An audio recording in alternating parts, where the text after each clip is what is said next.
새로운 피조물은 새로운 피조물다운 그런 삶을 살아야 되겠죠. 자, 하나님께서 우리에게 주신 은혜가 뭐냐 도대체? 그죠? 은혜 받았습니다. 은혜 받으세요. 은혜가 떨어지면은 자꾸 뭐가 나온다고요? 창세기 3장, 6장, 11장이 나온다고 그러니까 그 은혜가 뭐냐? 그 은혜는 완전하고 그 속에 모든 것이 담겨져 있다.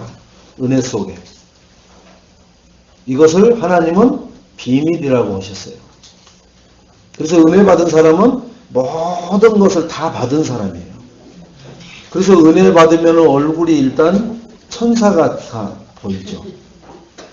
왜 그래요? 은혜 받으면 그 속에 다 있으니까. 근데 은혜 받았다 하는데 눈에서는 레이저 광선이 나온다. 은혜 안 받은 거예요. 그건 립싱크만 하는 거예요. 은혜 받았다라고 말을 하는 거예요. 진짜 은혜 받아버리면은 그 은혜 속에 하나님의 모든 것이 다 들어있다라고 하나님은 그것을 비밀이라고 말씀하십니다. 그래서 하나님 우리가 안에 있으면은 어떤 것도 할 수 있어요. 내가 하나님 안에 있으면. 그런데 내가 하나님 밖에 있으면은 할 수 있는 게 있고 할 수 없는 게 훨씬 많아요. 그걸 뭐라 하느냐? 나의 한계라고 그래요. 여러분, 내가 살아보면은 안 되는 게 많잖아요. 그죠? 고집부려도 안 되고, 진짜 애를 써도 안 되고, 그런데 하나님 속에 들어가면은 그리도 안 되던 것들이 어느 날 되어지는 것을 보게 돼요.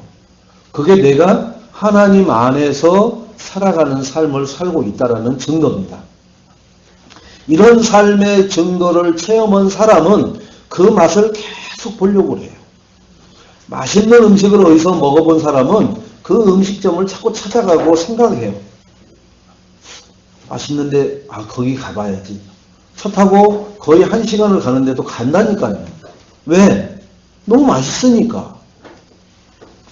그래서 그 축복, 권세가 주어져 있어요. 하나님 안에 있으면 어떤 것도 할 수 있다는 게 뭐냐면 축복도 주어져 있고 권세가 주어져 있는 것을 보게 됩니다. 그러면은 이것을 우리는 왜 발견하지 못하고 살아가는 것일까? 라는 의문점이 생기죠. 바로 나에게 문제가 있기 때문에 그럽니다. 그게 안 발견되어지는 것은. 왜 나에게 문제가 있느냐? 보면은 모든 관심이 나예요. 나의 문제에 있다는 것은 모든 초점이 나라니까요. 나 중심이라. 그리고 세상에 있기 때문에 그래요. 모든 관심과 초점이 나와 세상에 있단 말이에요. 세상 것이라 하면은 안 오고는 못 살아. 우리는 신앙생활을 지속해야 하는데 초점이, 중심이 항상 나와 세상, 육신적인 것에 머물러 있으면은 우리는 뭐가 안 되는 건가요? 이게 신앙생활이 지속이 안 되죠. 들쭉날쭉. 어떤 때는 신명나게 했다가 어떤 때는 안 해버리는 거예요. 그게 뭐냐면 나하고 이 세상적인 것하고 이런 것이 채워질 때는 막 해요. 하다가 그것이 어느 날 내가 생각하는 위기라고 생각이 오면은 신앙생활이고 뭐고 다 모든 것을 다 우리는 내 중심, 세상 중심, 육신 중심에서 하나님 중심으로 바뀌어지는 것이 언제 그러냐? 신앙생활을 지속하셔야 해요. 어떤 환경 속에서 지속을 하는 거냐? 복음이 끊임없이 선포되어지고 복음이 계속해서 강조되고 복음만 말하는 그런 강단을 통한 신앙생활을 하고 있다면 지속하면 반드시 하나님 중심으로 바뀌어질 줄로 믿습니다. 이 중심이 바뀌어지면은 하나님의 초점을 바꾸는 훈련이 나를 어떻게 바꿔가고 있는지, 지금 내가 왜 이런 어려움과 문제와 사건이 있느냐, 하나님 중심의 삶을 살게 하려고 하나님은 자꾸 내가 그리도 싫어하는 문제, 사건, 여러 가지 관계를 통해서 지금 훈련하고 있는 줄로 믿으시기 바랍니다. 근데 우리는 그거 해결해 달라고 그러거든요. 아니요. 지금 내가 하나님 중심이 아니라 나 중심, 세상 중심, 육신 중심으로 살아가고 있어서 하나님이 그것을 바꾸기 위해서 하고 있는 훈련이라는 것을 깨달으시기 바랍니다. 그거 못 깨달으면 어떻게 돼요? 뛰쳐나가요. 그거 못 깨달으면 입에서 뭐가 나와요? 불신앙이 나올 수밖에 없어요.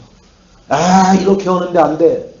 이래도 안 돼, 저래도 안 돼. 어쩌란 말이야. 임마누엘까지 가는 거예요. 그런 상태에서 임마누엘 감당해서 그 상태가 바뀌어지느냐? 안 바뀌어진다니까요. 그런데 바뀌어질 것 같은 착각을 한다니까요. 내 문제가 없다라고 생각하니까. 결국 문제는 나예요. 내 상태가 하나님 중심의 상태가 아니니까 지금 있는 문제를 감사로 하나님께 영광 돌리는 것으로 우리는 기뻐할 수가 없다니까요. 그래서 임마누엘에 가야만 내가 기쁜 사람이 되고 행복한 사람이 될 것 같은 착각이 계속 딱따구리처럼 생각이 들어요. 그래서 행동으로 옮긴다고요. 가보세요.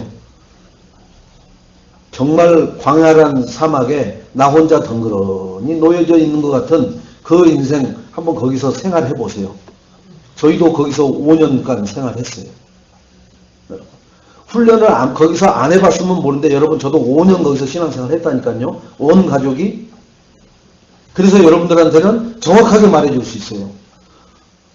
나의 상태가 문제지 어떤 문제, 사건, 사람이 문제가 아니라는 것을 깨달으시고 하나님 중심으로 모든 것을 바꾸는 그런 축복이 있게 되기를 주님의 이름으로 축원드리겠습니다. 그래서 우리는 육신적인 것을 성취하려고 하는 상태, 이 예배도 혹시나 육신적인 것을 이루어보기 위해서 드리는 예배라면은 우리는 다시 한번 하나님 앞에 회개해야 될 줄로 믿습니다. 육신적인 것을 이루기 위한 예배가 아니고 기도가 아니고 말씀을 읊조리고 암송하고 되새김질하는 게 아니라 뭘 하기 위해서요? 영적인 것을 성취하기 위해서 우리는 신앙생활을 하는 줄로 믿으시기 바랍니다. 그러면은 영적인 것이 성취되어지면 육적인 것은 바로 따라온다고 했어요. 영혼이 잘됨 같이 너희가 그리저 생각하는 의식주 모든 범사가 형통하리로다. 아멘. 자, 오늘 새로운 피조물의 체질로 바꾸라. 하나님은 우리가 원하는 방법이 아니에요. 근데 우리는 하나님을 우리가 원하는 방법으로 무언가를 사인을 보내고 무언가를 잡아 당기려고 하고 있습니다. 아니라고 해도 그것을 부인할 수 없는 사실이에요. 그런데 하나님이 원하는 방법대로 구원의 역사를 이루어 가시거든요. 천하 없어도 내가 아무리 소리를 지르고 내가 아무리 죽게 생겼어도 내 방법으로 내 원하는 대로 되는 게 아니라 하나님의 원하심대로 계획대로 구원의 역사를 이루어 가시는 줄로 믿으시기 바랍니다. 그러면 나는 어떻게 하면 돼요? 그 하나님의 말씀 흐름에 나를 올려 태우기만 하면 돼요. 그 배에 올라타기만 하면은 그 목적지까지 가버린다니까요. 멀미를 하든 말든 그것은 과정일 뿐이라니까요. 멀미에서 죽는 사람 없어요. 그 너부러져갖고 완전히 산 송장처럼 돼 있더라고요. 낚시 나가봐도 자기는 뭐 바다에서 뭐 아무렇지도 않다고 큰 소리 뻥뻥 쳐갖고 나가는데 벌써 쓰러져갖고 죽게도 살게도 해갖고 그 돈 많이 내가지고 빌린 낚싯배 30분도 못 오고 다시 왔다니까요. 그리고 또 아무 말도 안 해요. 나 때문에 아무것도 못 오고 해서 미안해요 라는 말도 안 한다니까요. 왜 그래요? 완전히 망가져버려서 그래요. 그 나이를 먹었든 안 먹었든 그런다니까요. 자, 바울이 나는 노마를, 그죠? 노마에서도, 가이사 앞에서도, 그죠? 이렇게 노마행을 고집을 하고 있거든요. 누가 보면은 무모한 것 같아요. 왜 노마를 가느냐? 왜 가이사 앞에 서느냐? 여기서 해결하면 되지. 그런데 그게 하나님 앞에서는 최선의 방법입니다. 우리의 노마가 어디입니까? 우리의 가이사가 누굽니까? 그죠? 나와 관계되어 있는 가이사가 누구냔 말이에요. 나를 지금 육신적으로 지고 지락펴락하는 가이사가 누구냔 말이에요. 나에게 모든 영향을, 모든 것을, 절대적인 것을 부여하고 있는 노마가 어디냔 말이에요. 고난을 즐거워하는 자는 없습니다. 여러분, 누가 고난을 일부러 찾아서 불러다가 그 고난을 친구 삼아서 누리고 있는 사람이 있으면 나와보라 그랬어요. 다 고난이 싫어해요. 어떤 사람도 고난받기를 좋아하는 사람 없어요. 그런데 그 속에는, 그 고난 속에는 놀라운 하나님의 계획이 숨어 있다는 겁니다. 누구만 알 수 있어요? 하나님 자녀만 알 수 있는 거예요. 언약 잡은 자만 그걸 알 수 있는 겁니다. 그냥 왔다 갔다 하는 신앙생활 하는 사람은 절대로 하나님의 계획 못 붙잡아요. 있다라는 거 생각도 못 한다니까요. 왜 이렇게 교회를 갔다 오는데 문제가 이 난리야 라고만 생각을 했어요. 저도. 그래서 교회 안 가야 되겠다. 가도 문제인데 뭘 안 가면 되지. 하나님의 그 계획이 뭔지를 모르기 때문에. 왜? 복음이 뭔지도 몰랐는데 하나님의 계획을 어떻게 알겠습니까? 여러분은 복음을 알잖아요. 이 땅에 왜 문제가 왔느냐?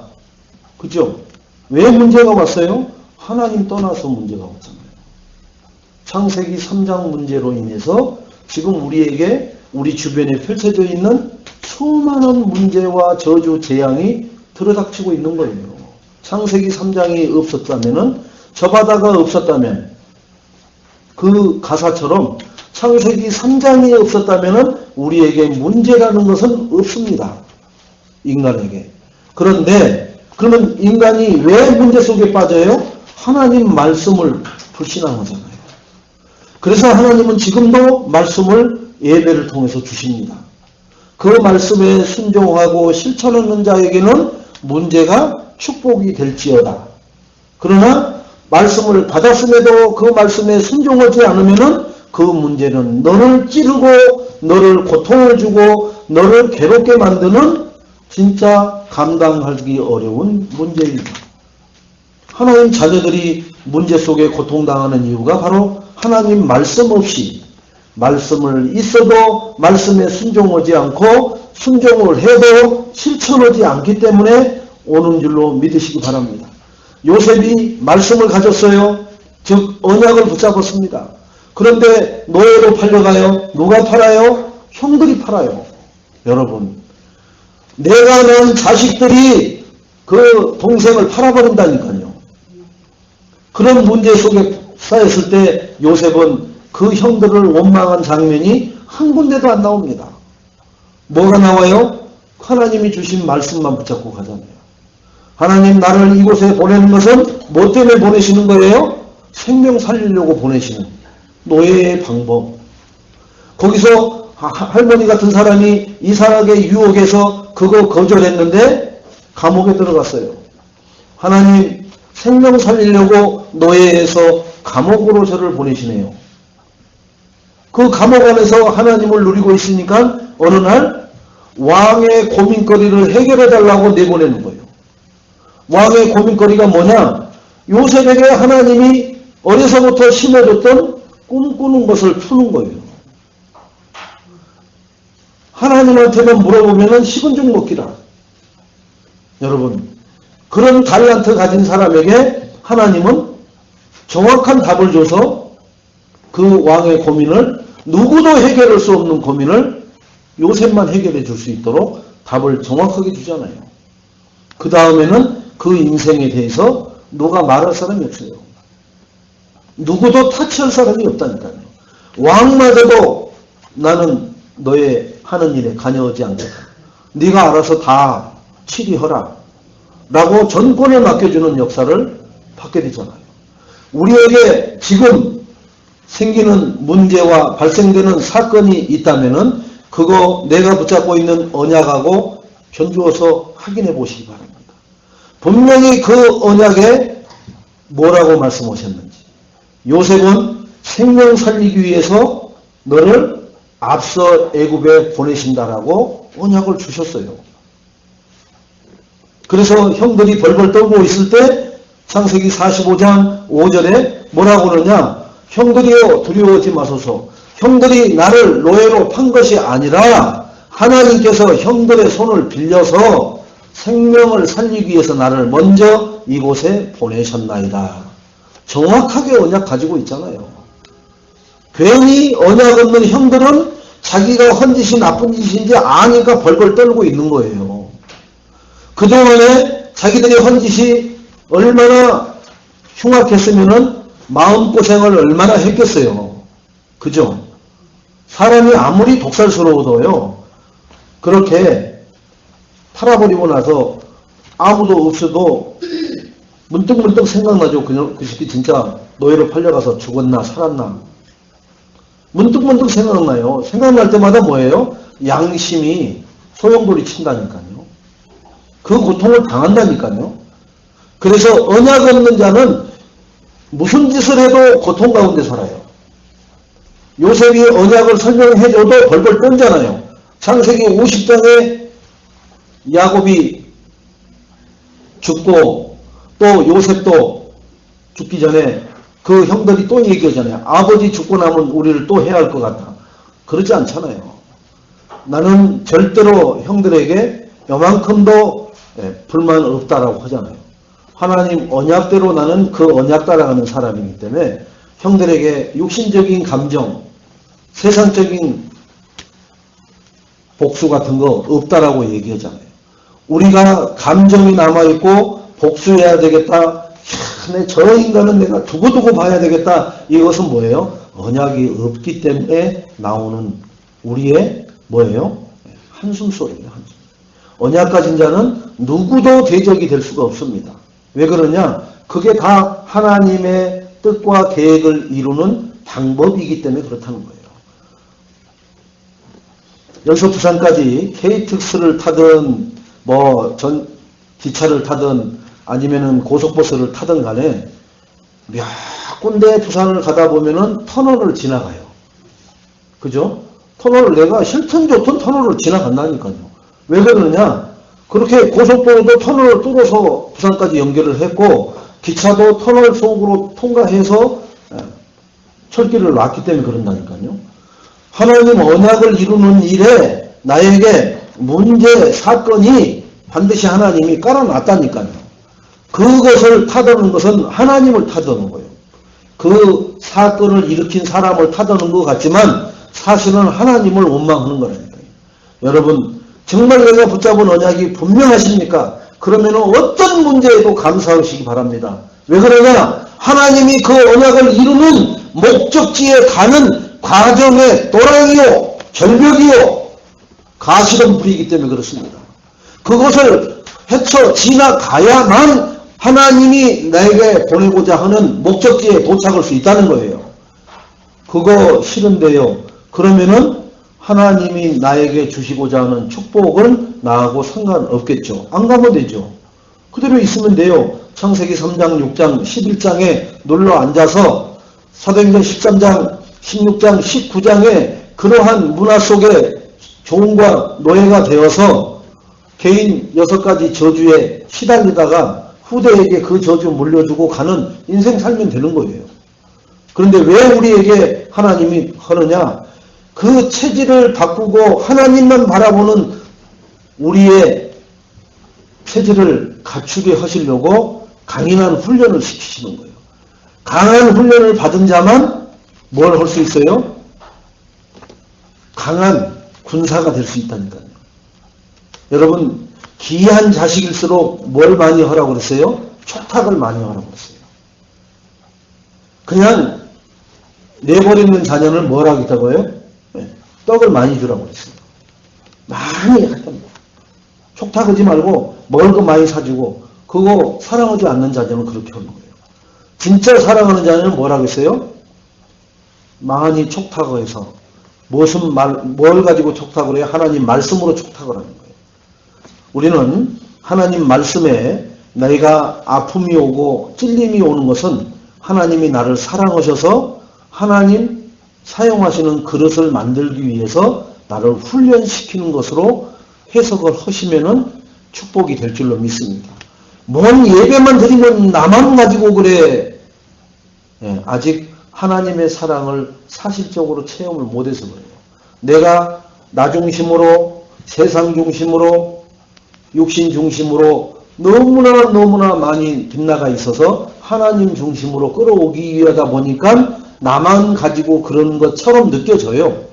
우리는 하나님 없이 살아도 된다라는 체질, 생각, 기준, 경험을 다 가지고 있기 때문에 그래요.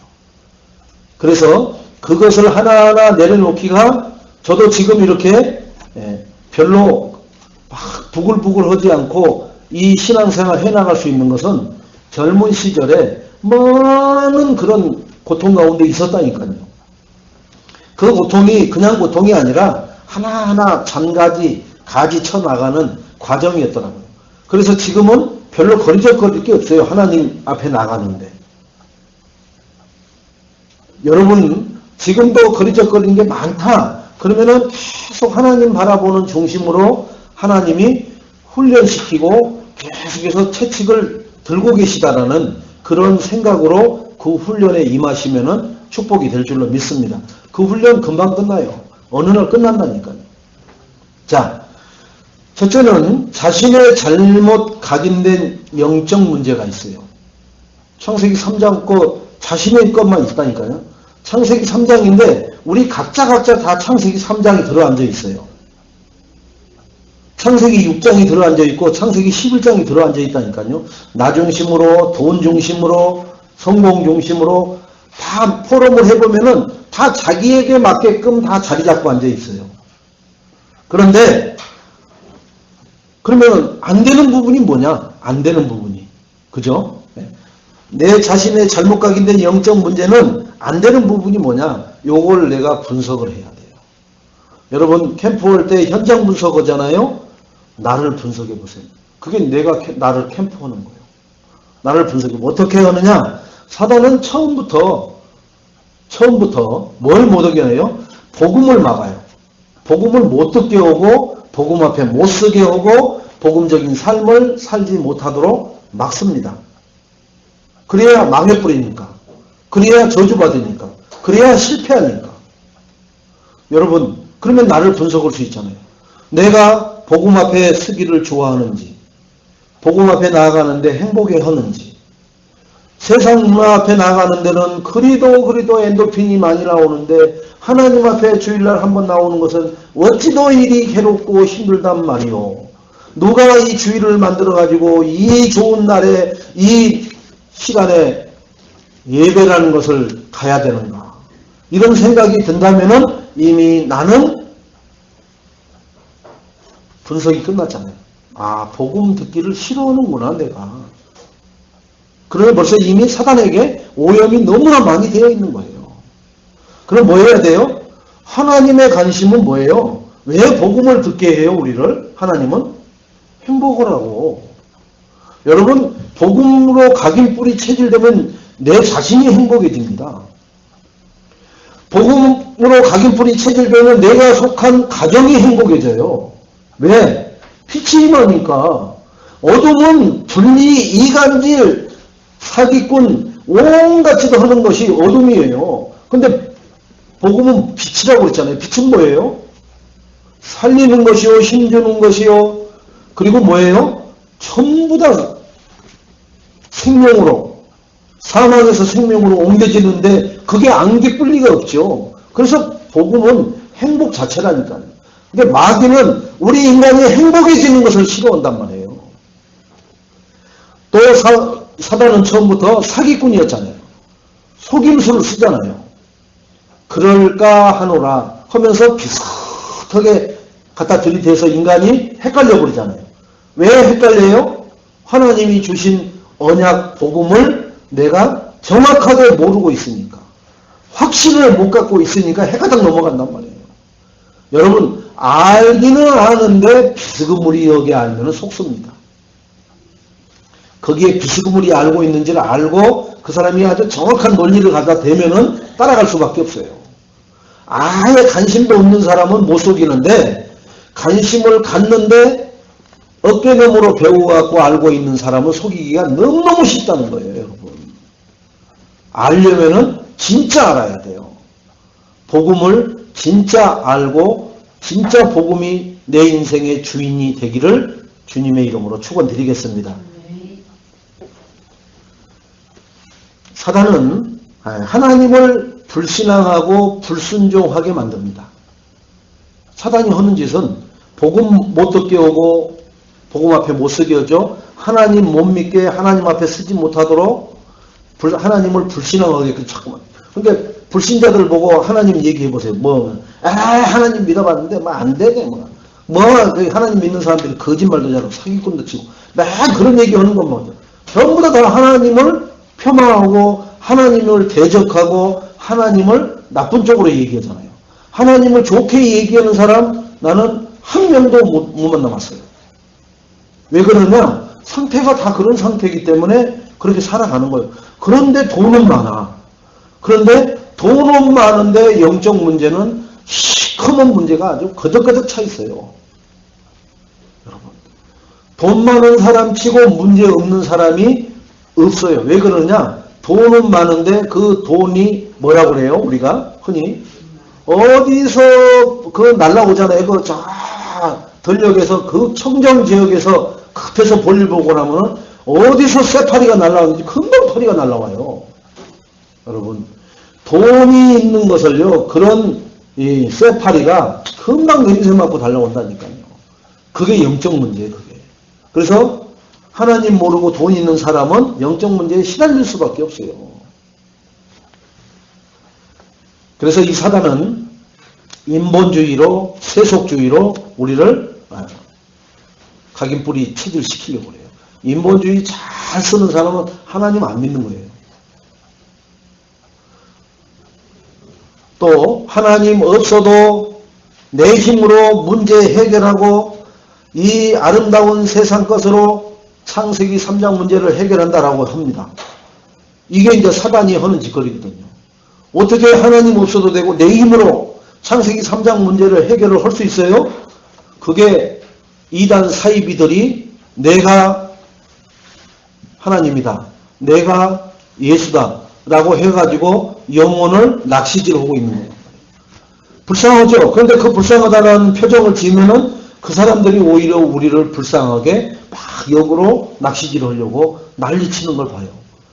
왜 그래요? 재 묻은 개가 멋 묻은 개를 보듯이 그렇게 본다니까요. 여러분, 절대로 논쟁하지 마세요. 그리고 그 사람들을 살려내려고 하지 마세요.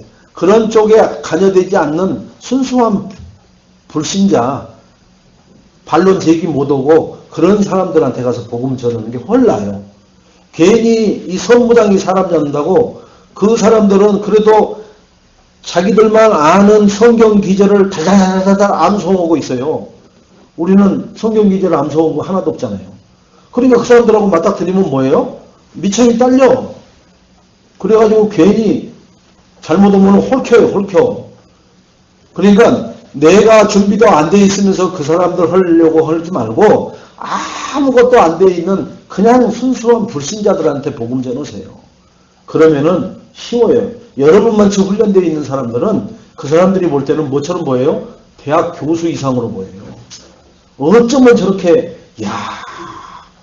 저렇게 말을, 저렇게 복음을 조리 있게 그리고 딱 사람에게 알아듣기 쉽게 말할 수 있을까? 그러니까 지나가는 일반 목사님들이 복음을 이렇게 심플하게 전할 수 있나? 라고 생각할 정도로, 그러니까 영접도 하고 그러시는 거예요. 그분들이. 자기는 두리뭉실 알긴 아는데 뭘 어떻게 설명하는지도 모르는, 그렇게 알고 있는 복음을 알고 있다고요. 그러니까 마귀한테 당하는 거예요. 여러분. 비밀번호를 알면은 7719면은 어떤 상황에서 7719 누르면 열려요. 근데 뭐 그 7719를 7산에 뭐 7개천을 건너서 뭐 이렇게 알고 나면요 골치 아프다니까요. 산을 설명한 건지 개천을 설명한 건지 뭘 설명한 건지 모르는 거예요. 우리가 그만큼 축복을 받은 줄로 믿으시기 바랍니다. 자, 또 민족을 위해서 외치는 제사장들이 나옵니다. 요 구약에 나오잖아요. 제사장들이.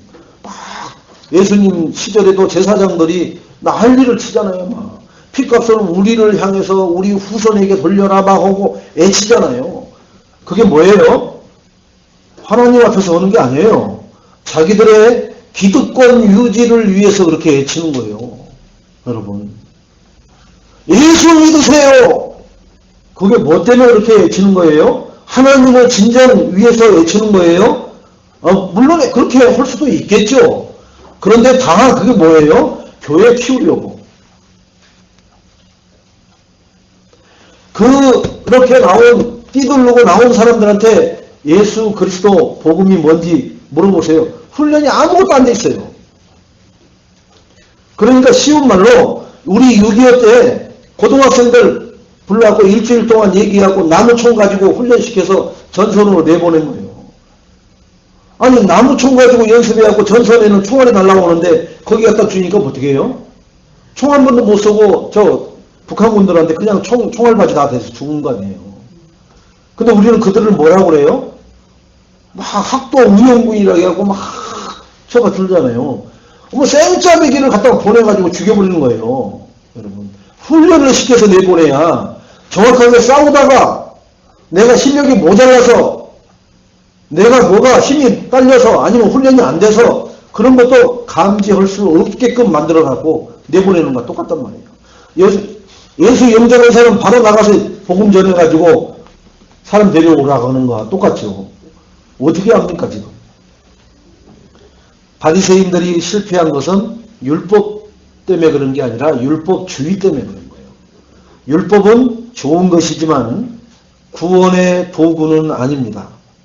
바리새인들이 주장하는 613가지 그 율법을 지키면은 될 것처럼 예수님한테도 강조했던 거예요. 예수님한테도 그 율법 가지고 들이댄 거예요. 안식일날 제자들이 저 보리 같아서 보리를 밀어가지고 먹는 것이 그게 잘못된 거 아니냐? 막 이렇게 보는 거예요. 왜 안식일날 환자를 치료하느냐? 아니 그러면 죽어가는 사람 고치는 게 낫지 안식일이라고 그거 놔둬버리는 게 낫느냐? 지금 주일날도 병원에는 24시 뭐가 있어요? 응급실이 돌아가고 있잖아요. 다 쉬어도 응급하게 생명을 총각을 다투는 사람이 들어오면은 대기하고 있다가 그 사람을 살려내야 되지 않느냐. 일상적인 환자는 안 받더라도 율법주의에 빠지면은 예수님한테도 그 율법을 들이대고 그 예수님을 책망하는 자가 될 줄 믿습니다. 복음 아닌 율법이 복음을 책망하는 그러한 교만과 오만이 판치는 바리새인들. 그래서 이들은 실패하는 거예요. 우리도 혹시 내가 삶의 규모가 많은 사람은 조심해야 돼요. 내 규모 가지고 규모 없는 사람을 보면 어떻게 해요? 사람 취급을 안 해버리는 거예요. 말은 안 하는데 저게 인간이냐? 아니 대학까지 나왔대네. 근데 대학 나온 인간이 수준이 저거밖에 안 돼? 그래갖고 사람을 완전히 뭐처럼 말해요? 완전히 쓰레기 취급해버린단 말이에요. 그건 뭐예요?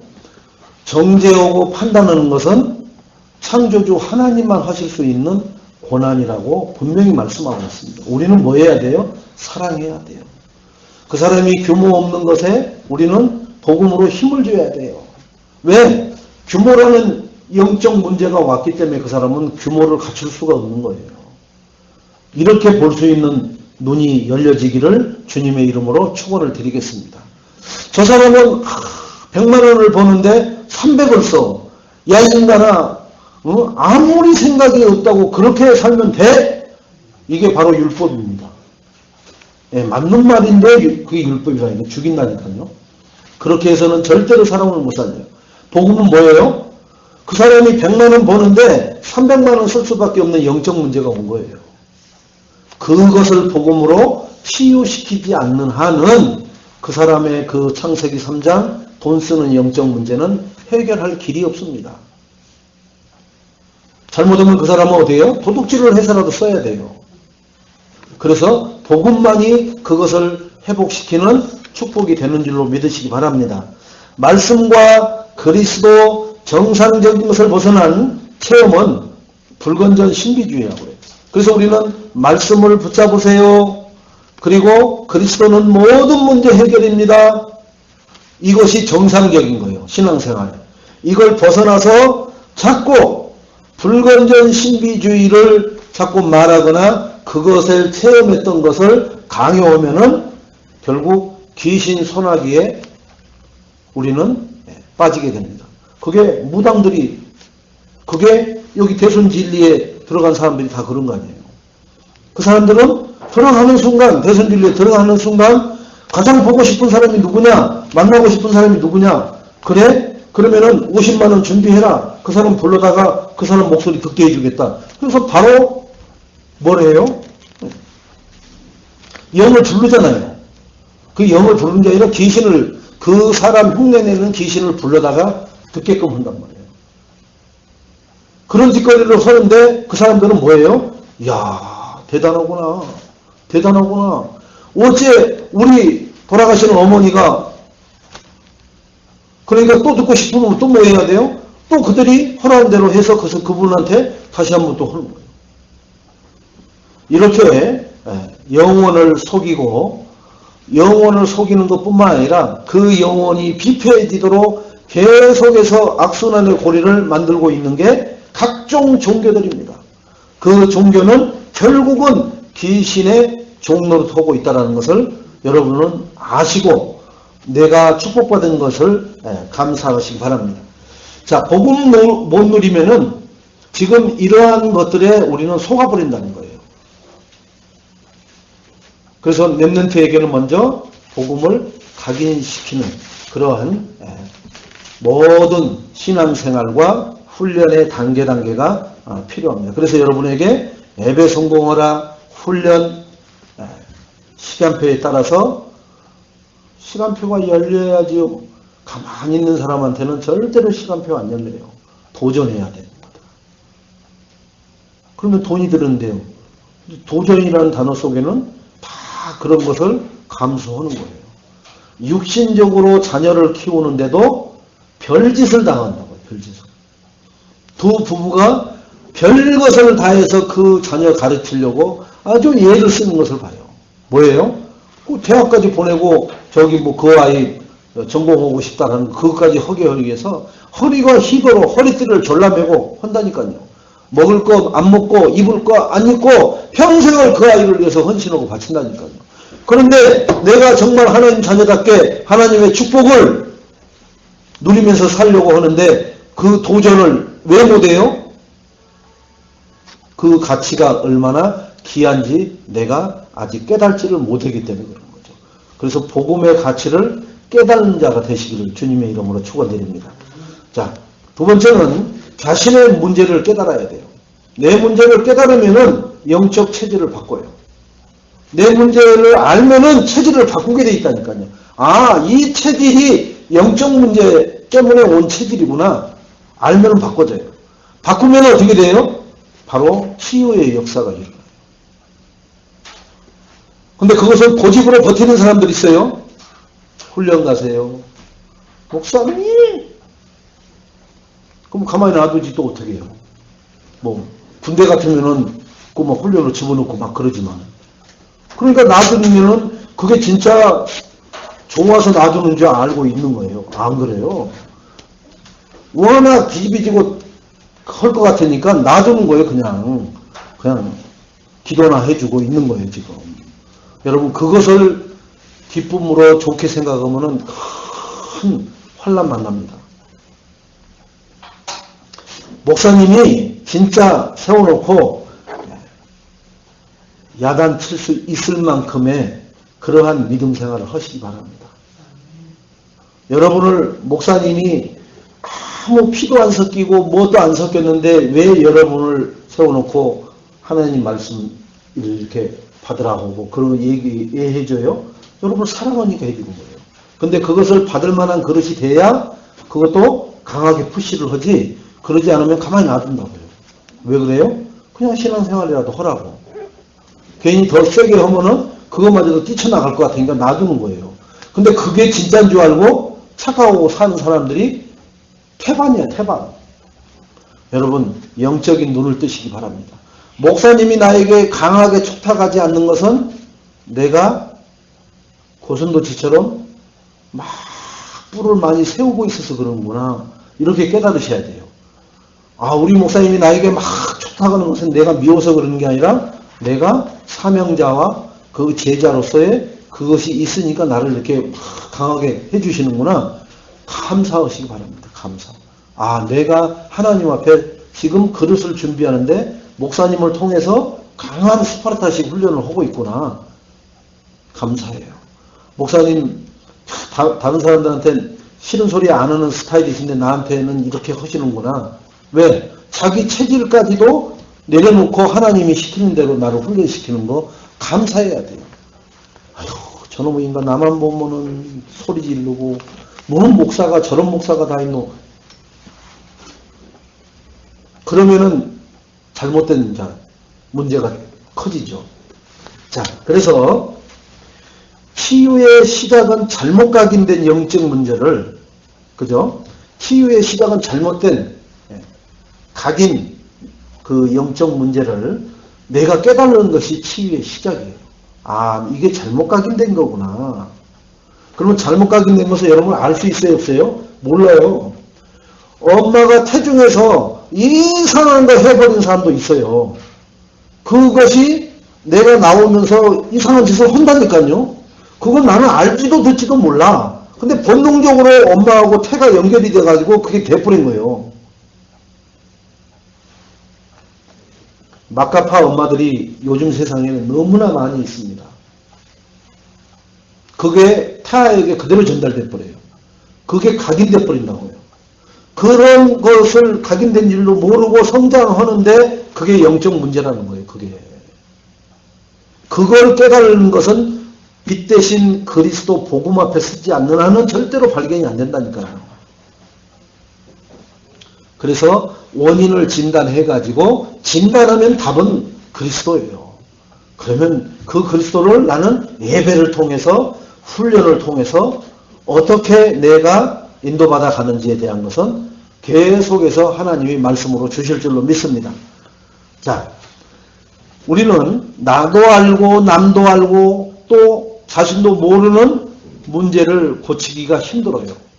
알면서도 못 고치죠. 남이 번이 다 알고 있어. 동네 사람이 다 알고 있는데 나만 못 고치는 거 있어요. 우리 동네도 그 나이도 얼마 안 먹었더만 바짝 말라가지고 그 아주 깡소주로 계속 먹는 사람이 있더만 안 보여요. 죽은 거죠, 그런 사람. 아니면은 어디 알코올 요양원에 갔다든지 그럴 거예요. 계속 애거려요. 그 뭐 손가락으로 이렇게 툭 밀어버리면 뭐 쓰러져 버릴 것 같이 아무런 힘도 없게 생겼는데 애거리는 데는 아주 누구 못지않게 소리가 크고 애거립니다. 왜 그러냐? 그 사람 스스로 못 고친다니까요. 거기에 뭐가 됐어요? 종이 돼버리기 때문에 완전히 걸려들어 버립니다. 주변 사람들도 넌저리를 치고 못 고치는 거예요.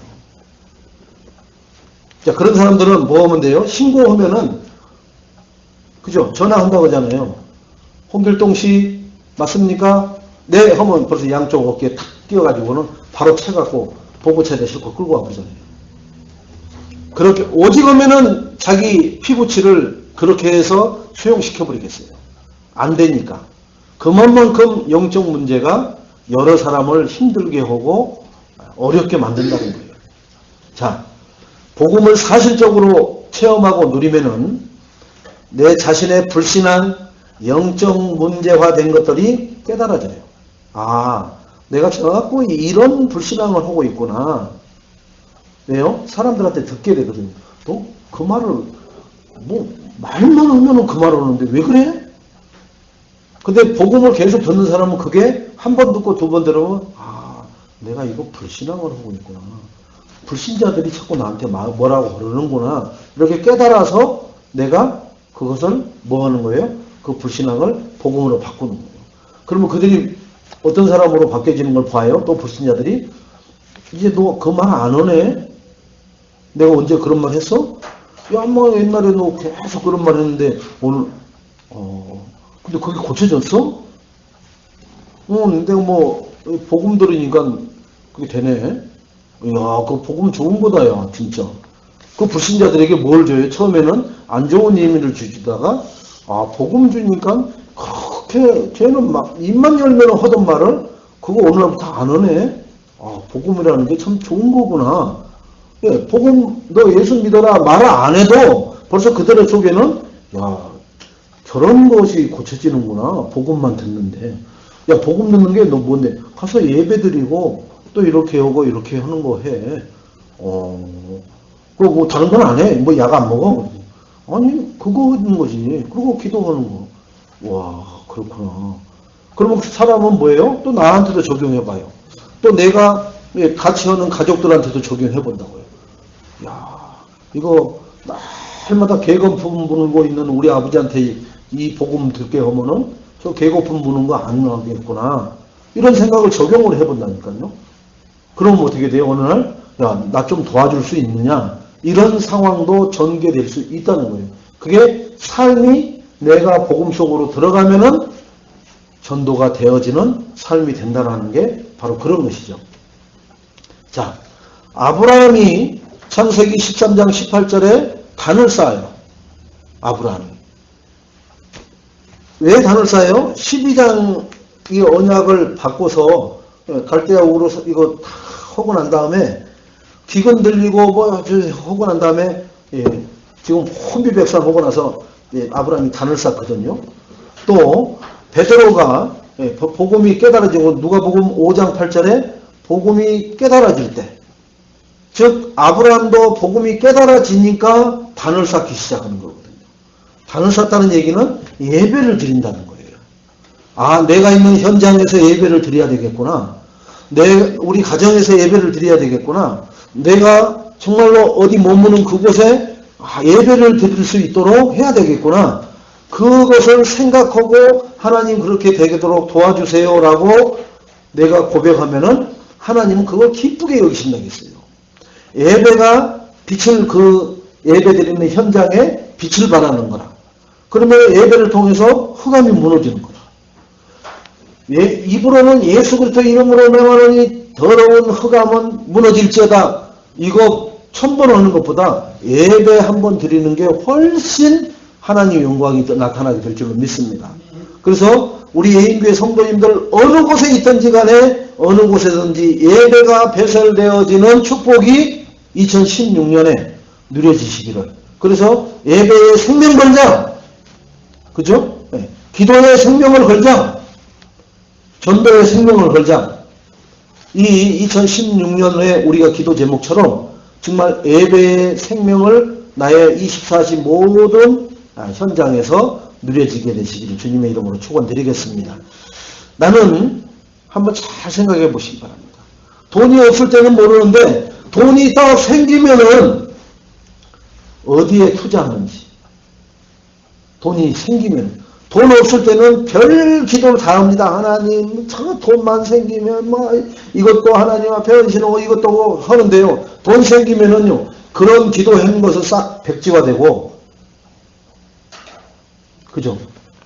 요 옆에 한번 가서 여러분 금요일, 토요일, 오늘 주일까지 한번 봐보세요. 말꼬리 잡는데. 그 사람들은 돈만 생기면 어디 가요? 말꼬리 잡는 데 가는 거예요. 돈만 생기면 저기 이마트 앞에는 거기 뭐로 가요? 경정하는 데 가요. 또 거기에 경륜하는 데 들어간다고. 돈만 생기면, 거기 있는 사람들은 돈만 생기면은 거기다 투자한다니까요. 어젯밤 같은데 봐보세요. 여기 요 앞에 지금 우리 해리 청년 들어있는 그 회사 건물, 그 1층 편의점에 아주 뭐 복권 사는 사람들이 아주 뭐 온전하게 차려입고 한 사람이 복권 사러 들어간 사람이 있나 한번 봐보세요. 없어요. 다 행색이 남는 사람들이 뭔가 한번 우당탕 꽝 한번 하려고 다 사는 거 보면 10,000원어치 이상은 사요. 미쳐도 한참 미친 거예요. 그 돈이 많다 크다를 떠나서 그걸 가지고 뻥 튀기처럼 막 30배, 100배, 1000배를 늘리려고 하는 그 영적 상태가 그 영혼을, 그 사람을 더 망가뜨리고 있는 거예요. 이렇게 보고 있으면요, 희망찬 얘기들을 하고 들어갑니다. 야, 이번에 하면은 될 것 같은, 아주 뭐 거의 뭐 40억을 자기가 이미 받은 거예요, 막. 여러분, 하나님 말씀에 투자를 하시기 바랍니다. 하나님 말씀에 투자를 하세요. 가장 안전하고 가장 배당률이 높습니다. 지금까지 제가 이 배당률 중에 지금 우리나라에서 뭐 2만 배 터진 게 없다고 그래요. 제가 물어보니까 그 경마하는 데 가서 가장 고배당이 한 2만 배 나왔냐 그랬더니 2만 배까지 나온 것은 없고 아직 몇천 배 나온 것은 있다라고 하더라고요. 하나님은요, 노아처럼 줘버린다니까요. 노아처럼. 120년 했는데요. 노아가 120년을 했잖아요. 그죠? 하나님 언약 때문에 인생을 120년을 거기다가 올인을 했어요. 근데 지구촌을 다 줘버렸거든요. 하나님이. 노아가 몇 살까지 사느냐? 120세 인생이 아니라니까. 그때는 오래 살 때라니까요. 그 방주 사건, 그 홍수 사건 이후로 인생의 수명이 급격히 줄어들어서 이게 떨어지지, 그때까지는 오래 산다니까요. 그러니까 인생 얼마 투자하지 않고 어마어마한 배당률을 받았다니까요. 여러분, 진짜 하나님 앞에, 하나님 말씀에 투자하는 인생 사시기 바랍니다. 또 그러한 렘넌트들을 일으켜 세우는 축복을 누리시기 바랍니다. 그럴 때 그 개인, 가정, 가문이 진짜 오래전에 나왔던 단어지만 명품 가문, 명문 가문이 될 줄로 믿습니다. 자, 하나님의 말씀은 히브리서 4장 12절에 그죠? 하나님의 말씀은 뭐한다고 그랬어요? 살아있고, 그죠? 이 살아있는 하나님 말씀 앞에 서면은 내 영적 상태를 깨달도록 성령께서 역사를 하셔요. 그래서 하나님 말씀을 계속 읊조리고 쓰고 그거 암송하고 하면은 내 뭘 왜요? 영적 상태를 깨달도록 자꾸 성령이 역사를 해준다니까요. 그러면 사람이 허점이 나타나겠어요? 안 나타나겠어요? 성령이 자꾸 나를 깨달도록 해주기 때문에 분명히 그 찰나의 그런 모든 것들이 하나님이 가려주시고 또 하나님이 문을 열어주시고 또 가지 말아야 될 곳은 닫아주시고 가야 될 곳은 아무리 삐졌더라도 들어가게 만드시고 그래서 사람들에게 뭘 받게 해요? 야, 대단하다. 그런 데를 어떻게 들어가? 다 죽는다고 다 도망가는데 왜 가느냐? 이런 얘기를 하게 될 줄 믿습니다. 지금 뭐 하나나 이 세상 기업들도 저 이란에 그렇게 제재 조치 들고 막 그 공수 보고 할 때 거기에 다른 나라 외국계 회사들, 우리나라의 다른 회사들 다 철수할 때 하나의 저 김승현 회장은 너희들은 거기서 뼈를 묻을 생각해라 하고 절대로 본사로 들어오지 못하게끔 거기다가 아예 그냥 발령장 그대로 놔뒀다고 하잖아요. 그때는 아주 그냥 막 저 여기서 사표를 쓰고 나가야 되나 저 회장 저기 우리를 죽이려고 근데 어떻게 됐어요? 안 죽고 그것을 이란이라는 나라 대통령 그 수뇌부들이 보고 야 우리를 그런 위기 속에서도 끝까지 철수 안 하고 자리보존한 저 회사에게 프로젝트를 줘야 되겠다. 그래서 가장 금액이 높은 프로젝트를 그 하나 그룹에다 줬잖아요. 그래갖고 지금 건설하고 있잖아요. 보세요. 사람들이요 다 위기다 그럴 때 다 도망가 버렸는데 그때 같이 생산하라고 같이 하겠다라고 했더니 결국은 그 위기가 딱 끝나고 나니까 모든 것을 같이 생산하라고 했던 거기다가 몰아주는 거예요. 육신적인 것도 똑같다니까요. 여러분 위기라고 했을 때 하나님 말씀에다 손을 거세요. 투자를 하시라는 거예요. 진짜 하나님은 입을 싹 씻은 분인지 성경에는 입 씻었다는 게 한 번도 안 나와요. 하나님이 어마어마한 축복을 갚아주시는 것을 우리는 보고합니다. 그걸 보고 바라고 따라가는 게 아니라 하나님 자녀는 말씀 앞에서 해야 돼요. 그래야 성령이 역사를 해서 잘못된 거 깨닫게 해주시고 잘된 것은 더 지혜롭게 만들어주시고, 그래서 어떤 불신자들이 아이디어를 내는 것보다도 따라올 수 없는 지혜를 누구처럼요? 요셉처럼. 왕이 꿈을 그 무당들이 말을 해줘야 해석을 할 거 아닙니까? 말해주면 누가 해석을 못해요? 꿈 자체가 생각이 안 난다는데. 그러니까 해석을 못하잖아요. 그런데 요셉은 그것을 그 왕에게 꾸게 했던 하나님이 그 꾸게 한 꿈이 무엇인지 요셉에게 가르쳐주는 건 너무 쉬운 거죠. 하나님이 요셉에게만 답을 알려줘 버립니다. 여러분, 하나님 말씀 앞에 서는 자에게 하나님은 그러한 답을 결정적일 때 주시고 받아서 누리는 자가 될 줄로 믿습니다. 그 일이 우리 예인교회 렘넌트에서부터 모든 성도들이 받아 누리는 축복이 되시기를 주님의 이름으로 축원드리겠습니다. 자, 그러면 결론적으로 잘못 각인된 영적 체질을 복음 체질로 바꿔야 돼요. 그러면은 우리가 축복받을 그릇을 준비하면 되는 거예요. 어떻게 하냐? 복음에 담긴 풍성함은 에베소서 3장 17절로 19절에 하나님으로 충만을 누리면은 체질이 변화가 일어나요. 여러분, 지금 여러분 보고 100억을 주고 이번 달 안에 다 쓰라고 하면은 못 쓰면은 못 쓴 거 그대로 다 해소시킨다 하면 여러분 쓰겠죠? 무슨 짓을 해서도 쓸 거예요. 그게 바로 나의 상태가 돼버립니다. 돈 생기면은 내가 가는 길이 보여버리는 거예요, 그게.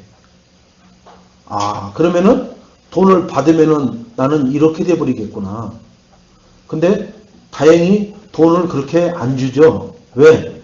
그렇게 망가지고 난 다음에 깨달아서는 안 되잖아요. 그죠? 그래서 하나님이 말씀으로 내 각인뿔이 체질된 것을 깨닫도록 자꾸 해주시는 거예요. 하나님 말씀 안에 모든 풍성함이 다 있다라고 하시고 그걸 누리는 축복을 누리시기 바랍니다. 복음 안에 내가 모자라는 게 있어서 이 복음을 붙잡는다. 그것처럼 어리석고 그것처럼 힘든 신앙생활 하는 사람이 없어요. 복음이 단데 나는 하나님의 뜻과 계획을 더 명확하게 받아서 확인하고 두들겨서 가려고 하나님 앞에 나왔습니다. 라고 하는 것은 기도원처럼 하나님이 살살 인도해 주셔요. 캐스 바이 캐스로 2만 명 왔는데 돌려보내라고 하고, 그죠? 장가 맡고 온 사람, 그 다음에 지금 집을 지으려고 한 사람, 뭐 자녀를 막 낳은 사람 다 돌려보내잖아요. 그 다음에 물을 냇가에서 물 떠먹는 걸 보고 또 싹 돌려보내잖아요. 결국은 2만 명 중에 300명만 남겨놓고 싹 돌려보내버리잖아요.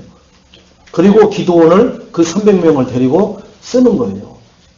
근데 여기저기 교회마다 기도원 300용사 이렇게 나옵니다. 용사가 아니에요. 기도원을 쓰시는 하나님 이렇게 해야 되는데 기도원이 하나님 위에 있는 것처럼 기도원의 300용사 그런 우리 교회에 300용사가 나와야 된다 이렇게 얘기합니다. 아니에요. 가장 찌질입니다. 그런데 하나님 앞에 가장 사실적인 기도를 해서 사실적인 응답받은 사람이 기도원이에요. 나는 이렇게 연약하고 나는 아무것도 할 수 없는데 하나님 정말 나에게 한번 보여주세요. 진짜 하나님 저를 쓰시려면은 정말 오늘 이 마당에 촉촉하게 적교하고 이 양털에만 이슬이 내리지 않게 해주세요. 그렇게 했더니 한 분만 더 옵니다. 하나님. 내가 하나님을 의심해서가 아니라 양털만 적고 마당은 고실고실하게 해주세요. 그 다음에 이제 하나님 말씀하옵소서 제가 말씀한 대로 따르겠나이다. 이렇게 나오잖아요. 여러분 말씀 앞에 서서 결단하시고 도전하시고 하나님 앞에 순종을 하시기를 주님의 이름으로 축원드리겠습니다. 자, 예배 성공하세요. 창세기 13장 18절에 아브라함이 단을 쌓았던 것처럼 그리고 시편 1편 2절에 말씀을 묵상하시기 바랍니다. 자, 시편 1편 2절이 뭐예요?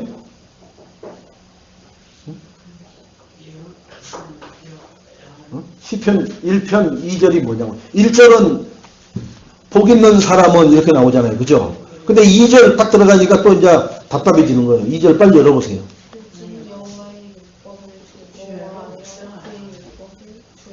예. 하나님 말씀을 내가 24시 주야로 묵상하는 자가 돼야 돼. 그러면 암송이 돼야 묵상이 된단 말이에요.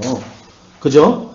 예배 성공하고 말씀을 24시 주야로 묵상하고 그리고 요한복음 15장 7절 기도로 즐기면서 새 힘을 주셔요.